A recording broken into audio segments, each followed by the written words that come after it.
Hello বন্ধুরা, welcome to our channel Bong reaction. আমি নতুন একটা ভিডিওতে তোমাদেরকে স্বাগত জানাচ্ছি। আমার সাথে রয়েছে রাজীব আর ওরিয়া। আর আজকের ভিডিও হচ্ছে বাংলাদেশের কিছু দুর্নীতির উপরে। কারণ আমরা অনেক জায়গায় শুনেছি বা এই ভিডিওতে স্পেশালি দাবি করা হচ্ছে যে বাংলাদেশে নাকি যখন শেখ হাসিনার রাজত্ব ছিল তখন তিনি বলে তার জন্মদিনে টাকা ছাড়া অন্য কিছুর উপহার নিতেন না। মানে টাকাটা এত প্রিয় ছিল, এতটাই তার কাছে প্রিয় মানে ছিল। গিফট দিলে কেউ পছন্দ হতো না, টাকাটাই নাকি তার কাছে এতটাই প্রিয় প্রিয় ছিল। ছিল। আর এছাড়াও আরো তো তার আমলে দুর্নীতি। অনেক লুটপাট হয়েছে, অনেক দুর্নীতি হয়েছে। বাংলাদেশে মুদ্রাস্ফীতির কারণও হয়েছে শেখ হাসিনার মানে আমলে। আমলে। তো সমস্ত কিছুই ডিটেলসে এই ভিডিওতে আমরা দেখবো, আর কতটা সত্যতা সেটাও দেখবো। হ্যাঁ, তো ভিডিওটা হয়তো আই থিঙ্ক ক্লিয়ার করে দেবে। নিউজ চ্যানেলের ভিডিও আই থিঙ্ক, তো আর একটু হ্যাঁ, মানে সত্যতা কিছু তো হয়তো থাকবে, আর থাকবে। বাদ বাকি তো তোমাদের কাছে এক্সপেক্ট করছি তোমরা পুরো কমেন্টে ভিডিওটা জানাবে, দেখো, হ্যাঁ পুরো ভিডিওটা তারপরে দেখে নিজেদের তারপর বক্তব্যটা রেখো। রেখো। হ্যাঁ, আরো কি কি আছে এই ভিডিওতে মিস করেছে সেটাও তোমরা রেখো। হ্যাঁ, বা তো ভুল হলেও হুম, কিছু বলো। তো ভিডিওটা চলো। দেখে নিয়ে আগে চলো।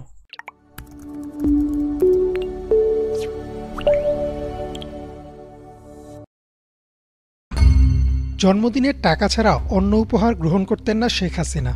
সাবেক প্রধানমন্ত্রী শেখ হাসিনার আমলে শুধুমাত্র ব্যাংকিং খাত থেকে লুট হয়েছে 2 লাখ কোটি টাকা। এছাড়াও বিভিন্ন মেগা প্রকল্প থেকেও সীমাহীন দুর্নীতির মাধ্যমে লুট করা হয়েছে লক্ষ কোটি টাকা।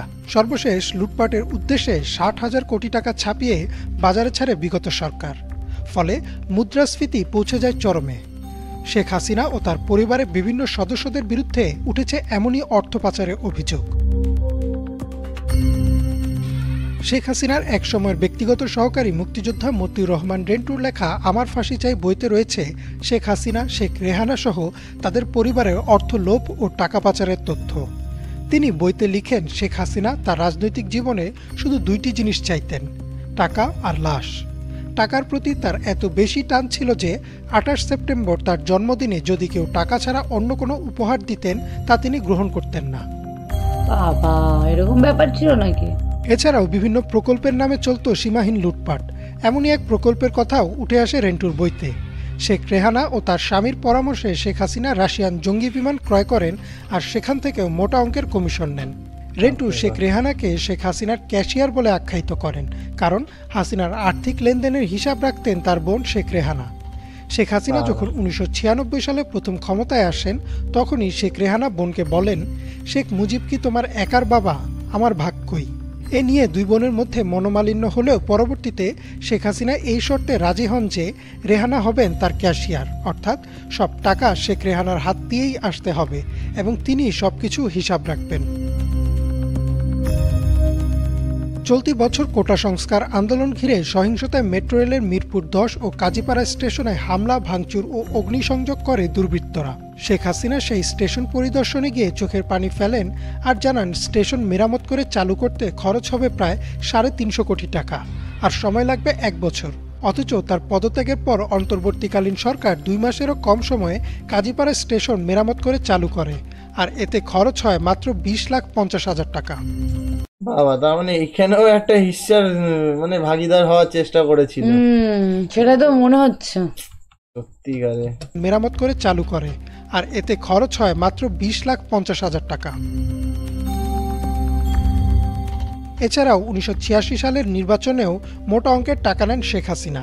সে সময় এরশাদ পতন ও গণতন্ত্র পুনরুদ্ধার আন্দোলনে আওয়ামী লীগ ও বিএনপি একযোগে আন্দোলন করে, কিন্তু 86 নির্বাচনে আওয়ামী লীগ অংশ নিলে শেখ হাসিনা ও আওয়ামী লীগকে জাতীয় বেঈমান বলে আখ্যায়িত করেন বিএনপির বহু নেতাকর্মী। মতিউর রহমান রেন্টু তার বইতে লিখেন, নির্বাচনে অংশ নিতে শেখ হাসিনার সাথে 2 দফা বৈঠক করে তৎকালীন সরকার পক্ষ। প্রথম বৈঠকে বলা হয় আওয়ামী লীগ নির্বাচনে অংশ নিলে নির্বাচনের পুরো খরচ সরকার থেকে দেওয়া হবে, আর দ্বিতীয় বৈঠকে শেখ হাসিনা বলেন প্রস্তাবিত টাকার 3 গুণ দিলে তবেই তিনি নির্বাচনে অংশগ্রহণ করবেন। এর 2 ঘন্টা পর 9 বস্তা টাকা নিয়ে এক ব্যক্তি শেখ হাসিনার 32 নম্বর বাড়িতে আসেন।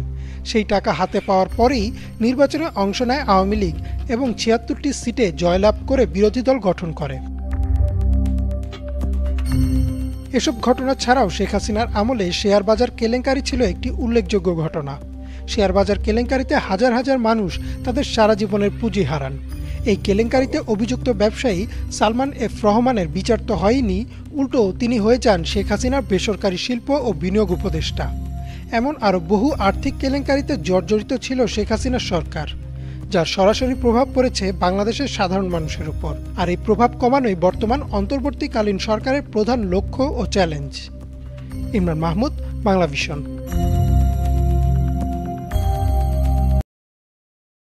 কি কি করেনি মানে এখানে যা যা দাবি করা হচ্ছে, মানে ডাইরেক্টলি যা যা অ্যালিগেশন লাগানো হচ্ছে, এখানে বোঝা যাচ্ছে যে অনেকটাই বেশি দুর্নীতি হয়েছে তার আমলে, তার রাজত্বে।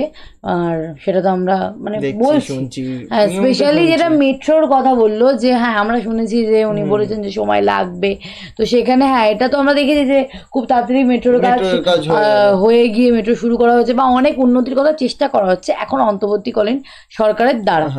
অনেক কিছু হচ্ছে, তো ভালো খারাপ তো রয়েছে, কিন্তু এখানে যা যা দাবি করলো তার কতটা সত্যতা আছে প্লিজ তোমরা কমেন্টে লিখো, কারণ তোমরা আরো বেশি জানবে আমাদের থেকে। অবশ্যই ভিডিও দেখে যতটা আমরা জানতে পারি তার থেকে বেশি তোমরা যেখানে রয়েছে সেখানকারই জিনিস তো একদম, মানে যারা বাংলাদেশি আছো, বাংলাদেশি মানুষ আছে, তো তারা ভাইরা বোনেরা যারা আছো, তো তারাই জানবে যে তাদের দেশে কি হচ্ছে, যেমন আমরা জানি আমাদের দেশে কি হচ্ছে, তাও আমাদের দেশে পুরো কি হচ্ছে সেটাও মাঝে মাঝে জানি না, নিজের রাজ্যেরটাই বেশি জানি, কারণ পুরো দেশটা অনেকটাই বড়, তো পুরো দেশের খবর রাখা সম্ভব না। তো যাই হোক, তোমরা জানিও পুরো ডিটেলসে এর কতটা সত্যতা আছে। চলো এই ভিডিও এখানে শেষ করি, দেখা হচ্ছে নেক্সট ভিডিওতে, ততক্ষণের জন্য টাটা।